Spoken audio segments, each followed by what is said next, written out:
আমাদেরকে শয়তান একটা প্রবোধ দেয়। এই ভিডিওগুলো আমরা দেখি ফেসবুক, ইউটিউব, আর স্কিপ করে চলে যাই, উপরের দিকে টেনে আমরা স্ক্রল করে চলে যাই। শয়তান আমাদেরকে বলে, তোমার কি করার আছে, তুমি একটা সামান্য, একে তো বাংলাদেশের মতো একটা ছোট্ট দুর্বল দেশ, আবার সে দেশের একজন অতি সাধারণ একজন নাগরিক, একজন নগণ্য মানুষ, তুমি এই আন্তর্জাতিক সমস্যার সমাধান করার মতো ক্ষমতা তো তোমার হাতে নাই, তোমার কি করার আছে? সো তুমি একটু আল্লাহর কাছে দোয়া করো, বাস। আমি একটু দোয়া করে ওটাকে স্কিপ করে আর একটা ঝাঁকানাকা কোনো ভিডিওতে আমি ডুবে যাচ্ছি। এই না আমাদের অবস্থা? আসলে কি তাই? আমি তো তা মনে করি না। এটা শয়তান আপনাকে মিথ্যা কথা বলে, আপনাকে মিথ্যা সান্ত্বনা দেয়। শয়তান বলে তোমার কিচ্ছু করার নেই। কে বলেছে আপনার কিছু করার নাই? আপনার যে কত কিছু করার আছে সেটা আপনি নিজেও ভাবেন নাই। আল্লাহ তাআলা আপনাকে জিজ্ঞাসা করবেন না তুমি সেখানে সামরিক শক্তি কেন পাঠাও নাই, কারণ সামরিক শক্তি আপনার হাতে নাই। আল্লাহ আপনাকে এটা জিজ্ঞেস করবেন না। আল্লাহ আপনাকে বলবেন না তুমি মানবিক সহায়তা নিয়ে শত শত হাজার হাজার টন কেন খাবার পাঠাও নাই সেখানে, কারণ এই ক্ষমতা আপনার হাতে নাই। আল্লাহ এটা জিজ্ঞেস করবেন না।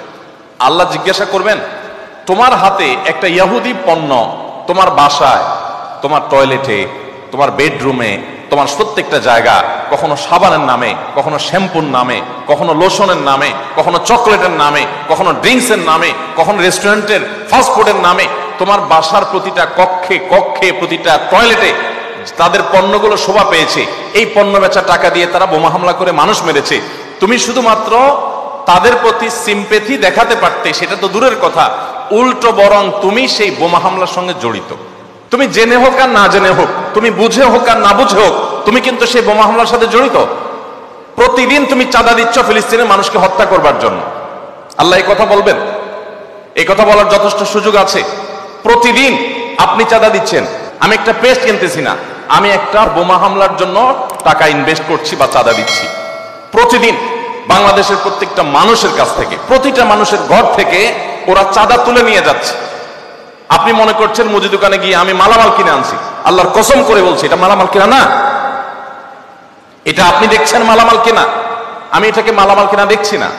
আপনি দেখছেন আপনি পেপসি বা কোকা কোলা বা সফট ড্রিঙ্কস এদের যেগুলো আছে সেগুলো আপনি ডক করে গিলছেন। আমি দেখছি সেগুলা লাল কালারের ওই পেপসি না, এগুলো হলো ফিলিস্তিনের মানুষের রক্ত। আপনি দেখছেন সেগুলো হয়তো কোক, আমি দেখছি সেগুলো রক্ত। বাংলাদেশের মানুষ এরকম ভুলো জাতি পৃথিবীতে আরেকটা আছে কিনা আমি জানি না। আমরা খুব দ্রুততার সাথে ভুলে যাই। আমরা কাউকে মাথা তুলতেও দেরি করি না, আবার মাথা থেকে আছাড় দিতেও আমরা দেরি করি না। এটা আমাদের একটা দুর্বলতা। আমাদের এই দুর্বলতাটা আমাদের কাটিয়ে ওঠার চেষ্টা করা দরকার। আমরা কয়দিন খুব জোরে সোরে বয়কট করে এরপরে আবার আমাদের সবকিছু সয়ে যায়।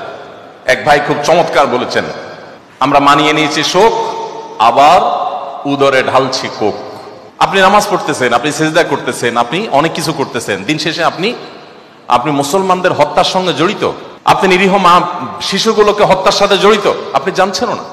আমরা মুসলমানরা যদি শুধুমাত্র তাদের পণ্যগুলো বয়কটটা যদি যথাযথভাবে করতে পারি, তাহলে তারা অন্তত 50% এমনিতেই সাইজ হয়ে যাবে। আমি তো মনে করি যে এই প্রেক্ষাপটে, এই বাস্তবতায়, ফিলিস্তিনের এই বাস্তবতা অন্তত আপনারা যদি প্রত্যেকে আন্তরিক হন এবং সচেষ্ট হন, তাহলে সেক্ষেত্রে আপনারা বাণিজ্যিকভাবেও লাভবান হতে পারেন, কিন্তু সেটা মূল উদ্দেশ্য থাকবে না। আপনারা মূলত দ্বীনি চেতনা থেকে এই কাজটি করবেন। আল্লাহ তাআলা আমাদের সবাইকে আমাদের যে দায়িত্বটুকু আছে সেই দায়িত্বটুকু আদায় করার তৌফিক দান করেন।